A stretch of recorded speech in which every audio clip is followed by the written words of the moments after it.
എല്ലാ കൂട്ടുകാർക്കും പുതിയൊരു വീഡിയോയിലേക്ക് സ്വാഗതം. ഇന്നത്തെ നമ്മുടെ വീഡിയോ എന്ന് പറയുന്നത് ഒരു 6 ഇയേഴ്സ് ആയിട്ടുള്ള ഒരു ബേബിക്ക് വേണ്ടി ചെയ്തെടുത്തിരിക്കുന്ന ഒരു പട്ടുപാവാടന്റെ ബ്ലൗസ് ആണ്. ഇതിന് വേണ്ടിയിട്ട് 1 മീറ്റർ ആണ് ഫാബ്രിക് എടുത്തിരിക്കുന്നത്. അതിലേക്ക് 3/4 മീറ്റർ കോട്ടൺ ലൈനിങ്ങും എടുത്തിട്ടുണ്ട് കേട്ടോ. ആദ്യം തന്നെ നമ്മൾ ലൈനിങ്ങിന് രണ്ടായിട്ട് മടക്കി കൊടുക്കുന്നുണ്ട്. രണ്ടായിട്ട് മടക്കുന്ന സമയത്ത് ഈ ഓപ്പണിംഗ് ആയിട്ടുള്ള ഭാഗം എനിക്ക് നേരെ പാരലൽ ആയിട്ട് വരുന്ന രീതിയിലാണ് മടക്കിയിരിക്കുന്നത്.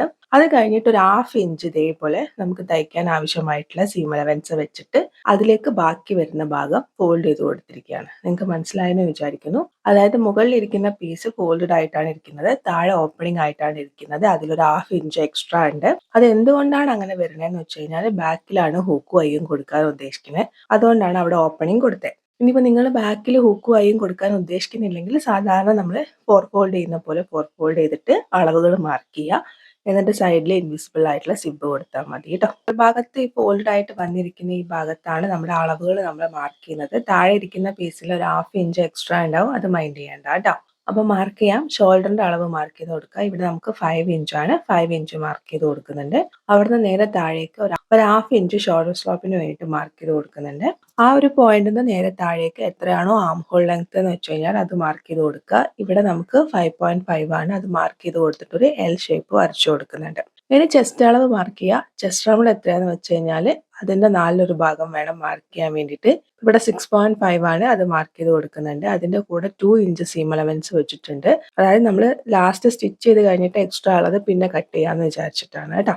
ഇനി ഇതിലേക്ക് ആം ഹോൾ വരയ്ക്കുന്നുണ്ട്. ഞാൻ ഫ്രണ്ടിലേക്കും ബാക്കിലേക്കുള്ള ആം ഹോൾ സെപ്പറേറ്റ് ആയിട്ട് വരച്ചിട്ടില്ല. നിങ്ങൾക്ക് വേണമെന്നുണ്ടെങ്കിൽ സെപ്പറേറ്റ് ആയിട്ട് വരയ്ക്കാവുന്നതാണ് കേട്ടോ. ഇനി നമുക്ക് ടോപ്പിന് ലെങ്ത് മാർക്ക് ചെയ്ത് കൊടുക്കാം. 12.5 ഇഞ്ചാണ് ലെങ്ത്. അതിൻ്റെ കൂടെ 1 ഇഞ്ച് സീം അലവൻസും കൂടി ചേർത്ത് 13.5 ഇഞ്ച് ഇതേപോലെ മാർക്ക് ചെയ്ത് അവിടെ ഒരു ലൈൻ വരച്ചു കൊടുത്തിട്ടുണ്ട്. ഇനി നമുക്ക് വേസ്റ്റ് ലെങ്ത് മാർക്ക് ചെയ്യാം. 9.5 ആണ്, അത് ഇതേപോലെ മാർക്ക് ചെയ്ത് കൊടുക്കുന്നുണ്ട്. അവിടേക്കുള്ള വിഡ്ത്ത് എന്ന് പറയുന്നത് 6 ഇഞ്ചാണ്. അതിൻ്റെ കൂടെയും 2 ഇഞ്ച് സീം അലവൻസ് മാർക്ക് ചെയ്ത് കൊടുക്കുന്നുണ്ട്. ബോട്ടം വെഡ്ത്ത് ആയിട്ട് 6.5 ഇഞ്ച് മാർക്ക് ചെയ്യുന്നുണ്ട്. അവിടെയും 2 ഇഞ്ച് സീം അലവൻസ് മാർക്ക് ചെയ്യുന്നുണ്ട്. ഈ സീം അലവൻസുകളൊക്കെ നിങ്ങൾ സ്ക്രീനിൽ കാണുന്ന പോലെ ഒന്ന് യോജിപ്പിച്ച് വരയ്ക്കുന്നുണ്ട്. ഇനി ഇത് പ്രകാരം നമുക്ക് കട്ട് ചെയ്തെടുക്കാം. കട്ട് ചെയ്യുമ്പോൾ നമ്മൾ ബാക്കിലെ പീസും കൂടി വെച്ച് ഒന്നിച്ചാണ് കട്ട് ചെയ്യുക കേട്ടോ. സ്ക്രീനിൽ കാണുന്ന പോലെ വേണം കട്ട് ചെയ്യാൻ വേണ്ടിയിട്ട്. അപ്പോൾ നമ്മൾ കട്ട് ചെയ്ത് കഴിഞ്ഞാൽ നമുക്ക് ഫ്രണ്ടിലേക്ക് ഒരൊറ്റ പീസും ബാക്കിലേക്ക് 2 പീസും ആയിട്ടായിരിക്കും ഉണ്ടാവുക കേട്ടോ. ഇങ്ങനെ ചെയ്യുന്ന സമയത്ത് കുറച്ചുകൂടെ നമുക്ക് ആക്യുറേറ്റ് ആയിട്ട് നമ്മുടെ ആ ഒരു ഡ്രസ്സ് കിട്ടാൻ വേണ്ടിയിട്ട് നമ്മളെ ഹെൽപ്പ് ചെയ്യും. അതുകൊണ്ടാണ് ഈ ഒരു രീതിയിൽ കട്ട് ചെയ്തത്. സെയിം ഇതേ അളവിലേക്ക് നിങ്ങൾ മെയിൻ ഫാബ്രിക്കും കൂടി കട്ട് ചെയ്തെടുക്കുക കേട്ടോ. മെയിൻ ഫാബ്രിക്കിന്റെ ബാക്കിലായിട്ട് ലൈനിങ് വെച്ച് കൊടുത്തിട്ട് ജസ്റ്റ് സൈഡിലൂടെ ഒക്കെ റാൻഡം ആയിട്ടൊന്ന് സ്റ്റിച്ച് ചെയ്തെടുക്കുന്നുണ്ട്. അതായത് എല്ലാ വശങ്ങളും ഒന്ന് സ്റ്റിച്ച് ചെയ്തതിന് ശേഷം എക്സ്ട്രാ ഉള്ള ഫാബ്രിക് നമ്മൾ കട്ട് ചെയ്യുന്നുണ്ട്. ഇനി ക്യാൻവാസ് പേപ്പറിൽ ഞാനൊരു നെക്ക് വരച്ചെടുത്തിട്ടുണ്ട്. 2.5 ഇഞ്ച് നെക്ക് വിഡ്ത്തിൽ. നെക്കിന് ലെങ്ത് ആയിട്ട് 4 ഇഞ്ചാണ്. പിന്നെ ഷോൾഡർ ജോയിൻ ചെയ്യാൻ ഒരു 1/2 ഇഞ്ചും കൂടി ചേർത്ത് 4.5 ഇഞ്ച് ലെങ്ത്തിൽ ഒരു വി നെക്ക്, അതായത് ഒരു റൗണ്ട് ഒരു ഓവൽ ഷേപ്പിൽ വരുന്ന മോഡലുള്ള ഒരു വി നെക്കാണ് വരച്ചിരിക്കുന്നത്. ക്യാൻവാസ് പേപ്പറിലാണ് വരച്ചത് കേട്ടോ.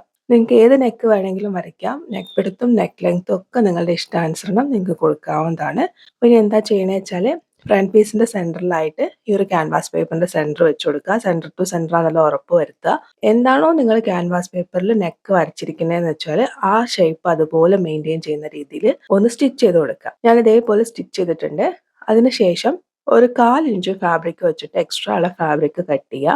ഈ 1/4 ഇഞ്ചിൽ വെച്ചിരിക്കുന്ന ഫാബ്രിക്കിൽ കുഞ്ഞു കുഞ്ഞു കട്ടിട്ട് കൊടുക്കുക. പ്രത്യേകിച്ച് ആ പോയിന്റഡ് ആയിട്ടുള്ള ഭാഗത്ത് കട്ടിട്ട് കൊടുക്കുക. എങ്കിലും നമുക്ക് മറിച്ചെടുക്കുമ്പോൾ നല്ല രീതിയിൽ അത് ഫ്ലെക്സിബിൾ ആയിട്ട് വരുള്ളൂ കേട്ടോ. ഇനി എന്താ ചെയ്യണമെന്ന് വെച്ച് കഴിഞ്ഞാൽ ഈ ക്യാൻവാസ് പേപ്പർ ഈ ഒരു സീം അലവൻസിന്റെ ഭാഗത്തേക്ക് വെച്ചിട്ട് ഒരു പ്രാവശ്യം കൂടി എന്താണോ നമ്മുടെ നെക്കിന്റെ ഷേപ്പ് അത് അതേപോലെ സ്റ്റിച്ച് ചെയ്യുക. അതിനുശേഷം ക്യാൻവാസ് പേപ്പർ മെയിൻ ഫാബ്രിക്കിന്റെ അടിയിലേക്ക് വെച്ചിട്ട് ഈ നെക്കിന്റെ ഷേപ്പ് ഒരു പ്രാവശ്യം കൂടെ സ്റ്റിച്ച് ചെയ്ത് കൊടുക്കുന്നുണ്ട്. ഇനി നമ്മൾ സ്കേർട്ടിൽ ഇതേപോലെ ഒരു ലേസ് അറ്റാച്ച് ചെയ്തിട്ടുണ്ട്. അപ്പോൾ ആ സെയിം ലേസ് തന്നെ ഈ ഒരു ടോപ്പിന്റെ താഴ്ഭാഗത്തും കൂടി ആയിട്ട് അറ്റാച്ച് ചെയ്ത് കൊടുക്കുന്നുണ്ട്. ടോപ്പിന്റെ നല്ല വശം, അതായത് ഫ്രണ്ട് പീസിന്റെ നല്ല വശം, അതിന്റെ മുകളിലായിട്ട് ലേസിന്റെ നല്ല വശം ശ്രദ്ധിക്കുക. ഈ ലേസ് കുറച്ചിങ്ങനെ വിട്ടിട്ട് വേണം വെക്കാൻ വേണ്ടിയിട്ട്. അതായത് നമുക്ക് ഈ ഒരു ഫാബ്രിക് ഇങ്ങനെ ഫോൾഡ് ചെയ്യാനുണ്ട് ഇതിന്റെ മുകളിലേക്ക്. ഈ ലേസിന്റെ എൻഡിലായിട്ട് ഇതേപോലെ ഒരു കട്ടിയുള്ള ഭാഗം ഉണ്ടാവും. ആ ഭാഗത്ത് ഇതേപോലെ സ്ട്രെയിറ്റ് ആയിട്ട് ഒരു സ്റ്റിച്ച് കൊടുക്കുക. അതിനുശേഷം നിങ്ങൾ സ്ക്രീനിൽ കാണുന്ന പോലെ ബാലൻസ് ഇരിക്കുന്ന ഫാബ്രിക് ഡബിൾ ഫോൾഡ് ചെയ്തിട്ട് നമ്മളിപ്പോൾ ചെയ്തിരിക്കുന്ന സ്റ്റിച്ചിന്റെ മുകളിൽ ടച്ച് ചെയ്യുന്ന രീതിയിൽ വെച്ചിട്ട് ഒരു പ്രാവശ്യം കൂടി സ്റ്റിച്ച് ചെയ്യുക. എന്നിട്ട് ഈ ഒരു പീസ് ഇങ്ങനെ മറിച്ചെടുക്കുമ്പോൾ ലേസിന്റെ നല്ല വശം നമുക്ക് പുറത്തേക്ക് ഇങ്ങനെ വിസിബിൾ ആയിട്ട് വരും. അപ്പോൾ ലേസിന്റെ ആ ഒരു കട്ടിയുള്ള ഭാഗം ഇതിന്റെ ഉള്ളിൽ ഹൈഡ് ആയിട്ടും പോയിട്ടുണ്ടാവും. എന്നിട്ട് നമ്മൾ ഒറ്റ പ്രാവശ്യം കൂടി സ്റ്റിച്ച് ചെയ്ത് കൊടുക്കാം. കഴിഞ്ഞ വർഷം നമ്മൾ ഇതേപോലെ തന്നെ ഒരു പട്ടുപാവാടന്റെ ഒരു വീഡിയോ ചെയ്തിട്ടുണ്ട്. ഒരു 1 ഇയർ ആയിട്ടുള്ള ഒരു ബേബിക്ക് വേണ്ടിയിട്ട്. അവിടെ താഴ്ഭാഗത്ത് നമ്മൾ ഈ ഒരു വി ഷേപ്പ് വരുന്ന മോഡലിൽ ഹാങ്ങിങ് ആയിട്ടുള്ള ലേസ് ഒക്കെയാണ് വെച്ച് കൊടുത്തിരിക്കുന്നത് കേട്ടോ.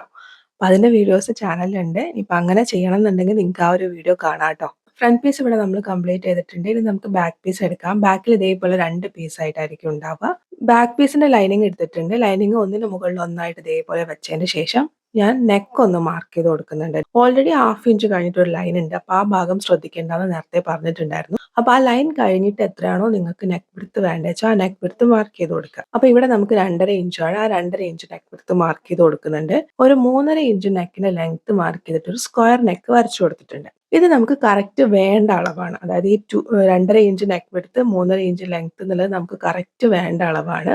അത് അങ്ങനെ നമുക്ക് ക്യാൻവാസ് പേപ്പറിൽ ചെയ്യുന്ന പോലെ ചെയ്യാൻ പറ്റില്ല. അപ്പൊ അതുകൊണ്ട് എന്ത് ചെയ്യാന്ന് വെച്ച് കഴിഞ്ഞാൽ വിഡ്ത്തിലും ലെങ്ത്തിലും ഒരു 1/4 ഇഞ്ച് സീം അലവൻസ് എക്സ്ട്രാ ആയിട്ട് മാർക്ക് ചെയ്ത് കൊടുക്കുക.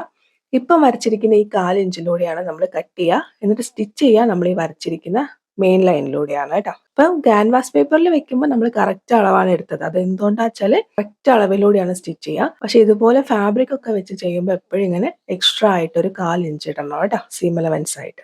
ഇനി മെയിൻ ഫാബ്രിക് എടുക്കുക. നമുക്ക് 2 പീസായിട്ടാണ് ഉള്ളത്. അപ്പൊ അതുകൊണ്ട് തന്നെ 2 ആവശ്യമായിട്ട് ചെയ്യണം. അപ്പൊ മെയിൻ ഫാബ്രിക്കിന്റെ മുകളിലായിട്ട് ലൈനിങ് വെച്ച് കൊടുക്കുന്നുണ്ട്. ഈ ലൈനിങ് വെക്കുന്ന സമയത്ത് നമ്മൾ ഹൂക്ക് ഇടുന്ന ഭാഗമാണ് ഞാനിപ്പോൾ വെച്ച് കൊടുക്കുന്നത് കേട്ടോ. അപ്പൊ അതുകൊണ്ട് തന്നെ ആദ്യം നമുക്ക് ഈ ഒരു സ്ക്വയർ ഷേപ്പ് നെക്കിന്റെ ഷേപ്പ് നമുക്ക് ലൈനിങ്ങിൽ ഒന്ന് സ്റ്റിച്ച് ചെയ്തെടുക്കാം. അതിനുശേഷം ഞാനിപ്പോൾ എന്താ ചെയ്യുന്നത് വെച്ചാൽ ഞാൻ ഓൾറെഡി പറഞ്ഞു ഹൂക്ക് ഇടുന്ന പീസാണ് ഞാനിപ്പോൾ ചെയ്യുന്നത്. ഓൾറെഡി നമ്മളൊരു 1/2 ഇഞ്ച് സീം അലവൻസ് വെച്ചിട്ടുണ്ട്. അപ്പൊ ആ ലൈന് ഞാൻ ഇതേപോലെ ഒന്ന് സ്റ്റിച്ച് ചെയ്ത് കൊടുക്കുകയാണ്. അത് ഞാൻ ആദ്യമേ സ്റ്റിച്ച് ചെയ്ത് കാണിക്കാനത് എന്തുകൊണ്ടാന്ന് വെച്ച് കഴിഞ്ഞാൽ ചിലപ്പോൾ നിങ്ങൾക്ക് ഈ ഒരു മെത്തേഡ് ഇഷ്ടമുണ്ടാവില്ല. നിങ്ങൾക്ക് സാധാരണ ഹൂക്കും കൈയും കൊടുക്കുന്ന പോലെ ഒരു കട്ടിയിൽ അവിടെ വേണമെന്നാണെന്നുണ്ടെങ്കിൽ നിങ്ങൾ ഈ ഒരു രീതി ചെയ്യേണ്ട. സാധാരണ ഹൂക്കിനും ഐക്കും വേണ്ടിയിട്ട് നമ്മൾ പറ്റി വെക്കുന്ന പോലെ നിങ്ങൾ വെച്ച് കൊടുത്താൽ മതി. അപ്പൊ അതുകൊണ്ടാണ് ഞാൻ ആദ്യം നെക്ക് ചെയ്തിട്ട് ഇതൊരു ഓപ്ഷണൽ ആയിട്ട് കാണിച്ചത് കേട്ടോ. നിങ്ങൾ ചെയ്യണം എന്നുണ്ടെങ്കിൽ മാത്രം ചെയ്താൽ മതി. ഞാനൊരു എളുപ്പപണിക്ക് ചെയ്തു എന്ന് മാത്രമേ ഉള്ളൂ. അപ്പൊ ഇതേപോലെ നമ്മൾ ആ ഒരു 1/2 ഇഞ്ച് ലൈനിൽ ഇതേപോലെ സ്ട്രെയിറ്റ് ആയിട്ട് സ്റ്റിച്ച് ചെയ്തിട്ടുണ്ട്. ഇനി നമുക്ക് എക്സ്ട്രാ ഉള്ള ഫാബ്രിക് ഒക്കെ ഒന്ന് കട്ട് ചെയ്യാം. കുഞ്ഞു കുഞ്ഞു കട്ട് ഇട്ട് കൊടുക്കുക. ഇനി മറിച്ചെടുക്കുന്നതിന് മുന്നേ ആയിട്ട് നമുക്ക് ഷോൾഡറും കൂടി ഒന്ന് ജോയിൻ ചെയ്യാം. ബാക്ക് പീസിന്റെ നല്ല വശത്തിന്റെ മുകളിലായിട്ട് ഫ്രണ്ട് പീസിന്റെ നല്ല വശം വെക്കുക. അപ്പോൾ ബാക്ക് പീസിന്റെ ലൈനിങ്ങിന്റെ മുകളിലായിട്ട് ഫ്രണ്ട് പീസിന്റെ ലൈനിങ് ടച്ച് ചെയ്യുന്ന രീതിയിലായിരിക്കും ഉണ്ടാവുക. സാധാരണ നമ്മൾ ഷോൾഡർ സ്റ്റിച്ച് ചെയ്യുമ്പോൾ ഡബിൾ സ്റ്റിച്ച് കൊടുക്കുന്ന പോലെ തന്നെ ഡബിൾ സ്റ്റിച്ച് കൊടുത്തിട്ട് മറിച്ചെടുക്കുമ്പോൾ ഈ ഒരു ലൈനിങ്ങിന്റെ ഉള്ളിൽ ഈ ഒരു ഷോൾഡർ സ്റ്റിച്ച് ചെയ്തിട്ടുള്ള സീം അലവൻസ് പോകും, ഹൈഡ് ആയിട്ട് പോകും. അപ്പൊ നല്ല നീറ്റ് ആയിരിക്കും കേട്ടോ. ഇനി എന്താ ചെയ്യണമെന്ന് വെച്ചാൽ ഈ ഷോൾഡർ ലൈൻ ഒന്ന് ഇതേപോലെ ഒന്ന് സ്റ്റിച്ച് ചെയ്ത് കൊടുക്കുക. ബാക്കിലേക്ക് നമ്മളിവിടെ സ്ക്വയർ നെക്കാണ് ചെയ്തത്. നിങ്ങൾ ഏത് നെക്കാണോ കൊടുക്കണേ വെച്ചാൽ ആ നെക്ക് ഒന്ന് സ്റ്റിച്ച് ചെയ്യുക. അതിനുശേഷം താഴേക്ക് വരുന്ന ഈ ഒരു ഭാഗം കൂടി ഒന്ന് സ്റ്റിച്ച് ചെയ്യാം. അതിനുശേഷം ഞാനൊരു 1 ഇഞ്ച് ഇട്ടിട്ട് ഒരു സ്റ്റിച്ചും കൂടി കൊടുക്കുന്നുണ്ട്. അതെന്തിനാന്ന് വെച്ചാൽ അവിടെ ഹൂക്കും കൈയും കൊടുക്കുന്നത് കൊണ്ട് തന്നെ കുറച്ചൊരു കട്ടിക്ക് ഇരിക്കാൻ വേണ്ടിയിട്ടാണ് അങ്ങനെ ചെയ്തത്. ഇനി രണ്ടാമത്തെ പീസും സെയിം ഇതേപോലെ തന്നെ മെയിൻ ഫാബ്രിക്കിന്റെ മുകളിൽ ലൈനിങ് വെച്ച് കൊടുക്കുന്നുണ്ട്. അവിടെ നെക്ക് മാത്രമേ സ്റ്റിച്ച് ചെയ്തിട്ടുള്ളൂ. ഈ ഒരു 1/2 ഇഞ്ച് സ്റ്റിച്ച് ചെയ്തിട്ടില്ല. കാരണം അവിടെ നമുക്ക് കുറച്ച് ഫാബ്രിക് പുറത്തേക്ക് വരുന്ന രീതിയിൽ വേണം വെക്കാൻ വേണ്ടിയിട്ട്. ഹുക്ക് കൈയും വെക്കുമ്പോൾ അറിയാലോ. നെക്ക് സ്റ്റിച്ച് ചെയ്തിട്ടുണ്ട്. ഷോൾഡർ ഒക്കെ ജോയിൻ ചെയ്തെടുത്തിട്ടുള്ളതാണ് കേട്ടോ. ഇനി ഇതിലേക്ക് നമ്മൾ ഇതേപോലെ ഒരു 3 ഇഞ്ച് വെടുത്തുള്ള ഒരു പീസ് എടുത്തിട്ടുണ്ട്. ഇപ്പൊ സ്റ്റിച്ച് ചെയ്തിരിക്കുന്ന പീസിന്റെ ലൈനിങ്ങിന്റെ മുകളിൽ വെച്ചിട്ട് സ്ട്രെയിറ്റ് ആയിട്ടൊരു സ്റ്റിച്ച് കൊടുക്കുന്നുണ്ട്. നിങ്ങൾക്ക് സ്ക്രീനിൽ കാണാൻ വേണ്ടി പറ്റുന്നുണ്ടാവും. ഓൾറെഡി നമ്മൾ നെക്ക് പതിച്ചടിച്ചതാണ്. മുകൾ ഭാഗത്ത് ഒരു 1/2 ഇഞ്ച് ഫാബ്രിക് എക്സ്ട്രാ വെച്ചിട്ടുണ്ട്. അത് സ്ക്രീനിൽ കാണുന്ന പോലെ ഉള്ളോട്ട് മടക്കി കൊടുക്കുന്നുണ്ട്. അതിനുശേഷം ഒരു 1/4 ഇഞ്ചിൽ മടക്കിയിട്ട് രണ്ടാമത്തെ മടക്ക് നമ്മുടെ ഈ ഒരു സ്റ്റിച്ച് ഹൈഡ് ചെയ്യുന്ന രീതിയിൽ വേണം വരാൻ വേണ്ടിയിട്ട്. അതായത് ഓവർലാപ്പ് ചെയ്യുന്ന രീതിയിൽ വെച്ചിട്ട് സ്ട്രെയിറ്റ് ആയിട്ടൊരു സ്റ്റിച്ചും കൂടി കൊടുക്കുക. ഇങ്ങനെ കൊടുക്കുമ്പോൾ ഒരു 1 ഇഞ്ചിന്റെ പട്ടി ഇങ്ങനെ എക്സ്ട്രാ പുറത്തേക്ക് നിൽക്കുന്ന രീതിയിലാണ് ഉണ്ടാവുക. എവിടെയാണ് നമ്മൾ ഹൈ വെച്ച് കൊടുക്കുക കേട്ടോ. അപ്പോൾ ഹൂക്കും ആയി നിങ്ങൾ ചെയ്തെടുക്കുക. അതിനോടൊപ്പം തന്നെ ബാക്ക് പീസിന്റെ താഴ്ഭാഗത്തും ലേസ് വെച്ചിട്ട് നമ്മൾ ഫ്രണ്ട് പീസിൽ ചെയ്ത പോലെ തന്നെ ചെയ്തെടുക്കുക. ഇനി നമുക്ക് വേണ്ടത് ക്രോസ് പീസ് ആണ്. നിർബന്ധമായിട്ടും ക്രോസ് പീസ് എടുക്കുക. ഒരു 1 ഇഞ്ച് വിടുത്തുള്ള ഒരു ക്രോസ് പീസ് എടുത്തിട്ടുണ്ട്. ഈ ക്രോസ് പീസ് വെച്ചിട്ട് നമുക്ക് ഈ ഒരു ആം ഹോളിന്റെ പോർഷൻ ഒന്ന് ഫിനിഷ് ചെയ്യും. ഇപ്പൊ മെയിൻ ഫാബ്രിക്കിന്റെ മുകളിൽ ഈ ക്രോസ് പീസ് വെച്ചിട്ട് എന്താണോ നമ്മുടെ ആം ഹോളിന്റെ ഷേപ്പ് വെച്ചാൽ അത് പ്രകാരം ഒന്ന് സ്റ്റിച്ച് ചെയ്യുക. സ്റ്റാർട്ടിങ് ടു എൻഡ് വരെ സ്റ്റിച്ച് ചെയ്യും. അതിനുശേഷം ചെറിയ ചെറിയ കട്ടിട്ട് കൊടുക്കുക. നമുക്ക് മറിച്ചെടുക്കുമ്പോൾ അത് ഫ്ലെക്സിബിൾ ആയിട്ട് കിട്ടണം. പ്രത്യേകിച്ച് ഈ ഒരു ഭാഗം എന്ന് പറയുന്നത് കുറച്ച് കേവ് വരുന്ന ഭാഗമാണല്ലോ. അപ്പൊ അതുകൊണ്ട് നല്ല രീതിയിൽ കട്ടിട്ട് കൊടുക്കുക. എന്നിട്ട് ഇതിനൊന്ന് മറിച്ചിട്ട് പുറമേക്ക് കാണാത്ത രീതിയിലൊന്ന് സ്റ്റിച്ച് ചെയ്ത് കൊടുക്കുക. സെയിം ഇതേപോലെ തന്നെ ഓപ്പോസിറ്റ് സൈഡും ചെയ്തെടുക്കുക കേട്ടോ. അതിന് വേണ്ടിയിട്ട് ഓൾറെഡി നമുക്കിവിടെ ചെക്ക് വരുന്ന ഫാബ്രിക് ആണ്. അപ്പോൾ ആ ഒരു ചെക്ക് കറക്റ്റ് കിട്ടുന്ന രീതിയിൽ ഞാൻ ഇതേപോലെ കട്ട് ചെയ്തെടുത്തിട്ടുണ്ട്. നിങ്ങൾക്ക് എത്രയാണോ വിടുത്ത് വേണ്ടത് വെച്ചാൽ ആ വിടുത്തിനനുസരിച്ചിട്ട് കട്ട് ചെയ്തെടുക്കുക കേട്ടോ. ഞാൻ ഓൾറെഡി എന്താ ചെയ്തിരിക്കുന്നത് വെച്ചാൽ ഈ ഒരു പീസിന്റെ 2 സൈഡും മൈന്യൂട്ട് ആയിട്ടൊന്ന് ഫോൾഡ് ചെയ്ത് തയ്ച്ചിട്ടുണ്ട്. നിങ്ങൾ സ്ക്രീനിൽ നന്നായിട്ട് ശ്രദ്ധിക്കുക. ആദ്യം നമ്മൾ കുറച്ച് സ്ട്രെയിറ്റ് ആയിട്ട് സ്റ്റിച്ച് ചെയ്യുക. അതിനുശേഷം രണ്ട് കൈ വെച്ച് ഇങ്ങനെ ഒന്ന് പ്രസ് ചെയ്ത് കൊടുക്കുകയാണെന്നുണ്ടെങ്കിൽ നമുക്ക് പ്ലീറ്റ് ആയിട്ട് അത് കൺവേർട്ട് ആയിട്ട് വരും. നല്ല നീറ്റ് ആയിട്ട് വരും.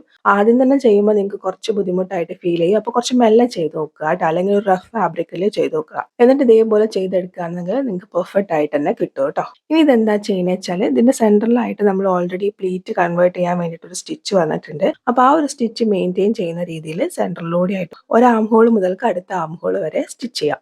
ഇതാണ് നമ്മുടെ സ്കേർട്ട്.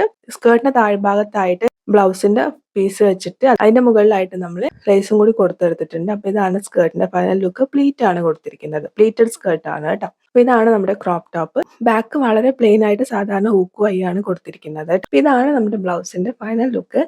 നിങ്ങൾക്ക് ഇഷ്ടപ്പെട്ടോ ഇല്ലയോ എന്നുള്ളത് പറയാൻ മറക്കണ്ട. മറ്റൊരു വീഡിയോ ആയിട്ട് വീണ്ടും വരാം. താങ്ക്